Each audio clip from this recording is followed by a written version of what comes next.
De volta com o Gazeta Entrevista, o tema agora é saúde. Está conosco aqui o secretário municipal de saúde de Rio Branco, Oteniel Almeida. Secretário, o inverno terminou, o verão começou, o trabalho continuou. Como é que está essa situação? Porque a guerra contra a dengue, acho que agora vai dar uma aliviada, né? Porque as águas diminui a reprodução do mosquito.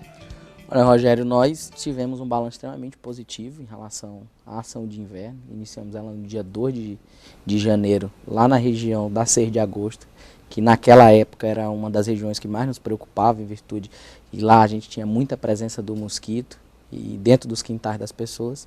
E agora a gente inicia uma nova etapa. Reduzimos nesse período, reduzimos 73% em relação ao mesmo período do ano passado, que foi de notificações e de casos confirmados. Então, no caso das notificações foi 73%, e no caso das confirmações a gente saiu do indicador de 12 para 8. Significa dizer de casos confirmados. Nós temos 256 casos confirmados esse ano.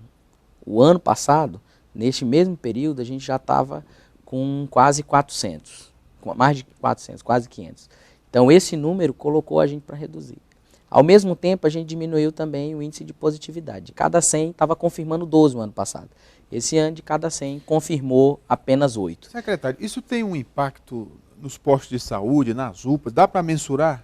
Sem dúvida. Então, a gente não tem recebido pessoas com sinais e sintomas de dengue, de zika vírus e nem de chikungunya. Isso significa dizer que a gente alivia o atendimento, porque nesse período, principalmente do inverno, era o período que mais tinha demanda, principalmente com medicação, e também as pessoas tinham uma superlotação. Reflete nesses até espaços. Os custos. Né? Sem dúvida. Você tem, no caso da dengue, a gente reduzia nos antitérmicos, nos analgésicos, a próprio tempo de espera do profissional, porque a gente tinha que reforçar nesse período de possibilidade de surto ou epidemia, a gente reforça as equipes, então contrata mais pessoas. Então, a gente não teve esse custo, então a gente sempre reforçando. Quando a gente fala que a prevenção é mais barata do que a cura de doenças, é esse exemplo Agora, que a gente dá. Funcionou muito bem a campanha de mídia, né, de conscientização, pelo menos na minha opinião, porque se a gente liga o rádio, tem lá uma mensagem. Se vê televisão, também tem. Se anda na rua, tem um outdoor. Quer dizer, vocês pensaram muito bem nisso, né? São basicamente 3 estratégias. A primeira, que nem você falou, é essa de mídia, e a gente agradece muito à imprensa, inclusive a TV Gazeta também fez as suas próprias campanhas, né? As próprias televisões fizeram isso, e a TV Gazeta também fez esse papel de produzir uma campanha também falando sobre isso. Outra estratégia é a gente fazer a conscientização, que a gente chama de educação em saúde, nas comunidades, com o movimento de bairro, com associações de moradores, igrejas, comerciantes, dando orientação, e a visita propriamente dita, entrando no domicílio das pessoas. Esse ano, normalmente a gente faz 4 ciclos no ano. Ano passado nós fizemos 5, e esse ano a gente já concluiu o primeiro, e a ideia nossa é cada vez mais reforçar a visita no domicílio, porque é onde a gente elimina o foco e orienta a população para não deixar... Mas não pode relaxar, né? Não. Porque nesse período agora do inverno, a gente continua do verão, continua trabalhando para que no inverno a gente tenha a consciência da população. 73% dos indicadores ainda é dentro dos quintais das pessoas. Esse foi um indicador que a gente não mudou ainda. É a questão científica agora, não sei se o senhor tem conhecimento disso. Por que o mosquito ele transmite? Por que ele se reproduz? Isso está fora do equilíbrio ecológico? Qual é a causa disso? Olha, já ele vai sofrendo o que os especialistas chamam de mutações genéticas. Ele vai se adaptando de acordo com a realidade do ambiente que ele vai sendo colocado. Então, o Aedes ele transmitia apenas a dengue, depois passou a transmitir chikungunya, zika vírus. Algumas pessoas especularam que podia transmitir AIDS, por exemplo, que é transmitida, podia ser através do sangue, isso já foi, alguns cientistas descartaram, outros continuam estudando, mas ele vem sofrendo ao longo do tempo mutação genética. Sem dúvida é por mudança do ambiente. Ele vai se fortalecendo. Então, o Ministério já mudou, nesse período que eu estou na Secretaria, são quase 6 anos, ele já mudou 3 vezes o inseticida do fumacê, porque ele tinha um que já era eficiente, ele vai criando resistência, o organismo do mosquito vai criando resistência a um determinado tipo do veneno. E o outro, que é o larvicida, que aplica na água, é o segundo. Então ele vem sofrendo ao longo do tempo mutações genéticas. Foi feito, inclusive, na região de São Paulo, uma experiência que era de tentar fazer mosquito modificado no laboratório que pudesse diminuir a reprodução.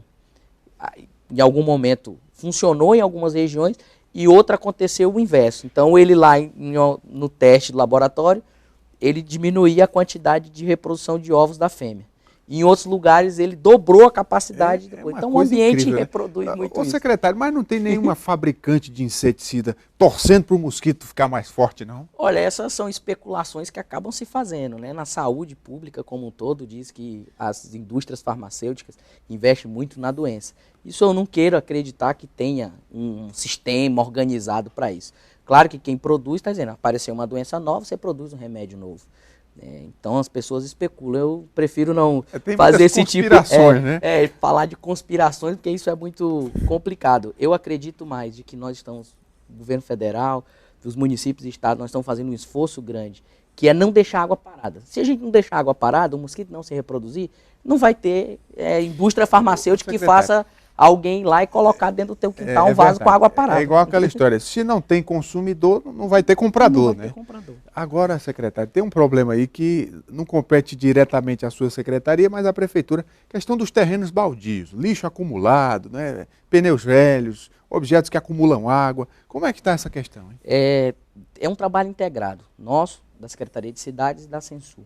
No caso que se identifique que o terreno baldio tem algum recipiente que possa acumular água parada, a gente notifica o proprietário para que ele possa tomar as providências e limpar o quintal. Se ele não limpar, a prefeitura entra, limpa e depois manda um DAM, que é o documento de arrecadação municipal, para que ele pague pelos serviços prestados pela prefeitura lá. Se caso, mais uma vez, ele não cumprir com aquele pagamento, aí a gente aciona ele ou na dívida do município ou aplica uma outra penalidade, que pode ser multa, advertência ou pena alternativa, que é pagamento de às vezes, material didático para a gente continuar fazendo o trabalho. Então faz isso. Agora mesmo nós divulgamos uma lista de aproximadamente 30 terrenos, convocando os proprietários para comparecer na vigilância sanitária, que esse também é trabalho integrado nosso, que é o nosso órgão fiscalizador. E aí as pessoas têm que tomar a providência, senão a gente aplica a penalidade. Em último caso, secretário, o senhor convoca o movimento dos sem terra, porque rapidinho vai aparecer o dono desses terrenos, né? Nós temos ainda muita área para especulação imobiliária, você tem pessoas que compram esperando valorização ou não conseguem fazendo isso. Mas a gente tem que contar também que as pessoas tenham consciência, porque aquele próprio proprietário do terreno pode ser alguém da família que venha a sofrer com o problema de alguma doença, e a gente espera que a população também se conscientize que tem terreno. O senhor vai bater o recorde de inauguração de unidade de saúde em Rio Branco, né?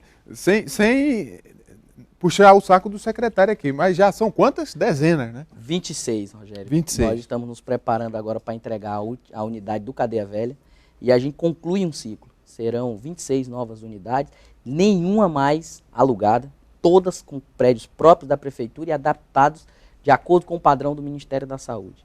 Então a gente conclui um ciclo. Hoje eu conversava com o prefeito. De 55 unidades de saúde que o município tem ao longo da sua história, na gestão do prefeito Marcos, nós construímos 26 novas unidades. Isso fica, sem dúvida, para a marca da história da saúde da população. E, sem dúvida, para mim, hoje, comentando com o prefeito, era uma alegria a gente poder ajudar e colaborar nesse sentido. Mas conte aqui só para a gente, secretário, o prefeito fica ali na cola, cobrando, como é que vai sair, como é que está a obra? Rogério, eu vou te dizer, o prefeito Marcos Alexandre, ele tem uma disposição para o trabalho impressionante. Ele acorda muito cedo, 5 horas da manhã, agora reduziu. No segundo mandato ele disse, olha, a agenda começava às 6, agora começa todo dia 5. E ele normalmente é o que vai dormir mais tarde. O senhor está magro assim, secretário? É corrida, né? A maratona. Também, mas no meu caso eu tive que... Fez um regime. Fiz um regime. A Lígia está dizendo que o tempo acabou. Secretário, obrigado pela vinda. Eu agradeço, a gente está à disposição, a colaboração sempre aqui da TV Gazeta e do seu programa. Muito bem. Agora a gente encerra o programa, né? Terminou. Agradecendo a sua audiência, muito obrigado. No oferecimento aqui da nossa parceira Verágua, água mineral produzida no Acre com padrão de qualidade. Uma ótima noite a todos, um forte abraço, até amanhã.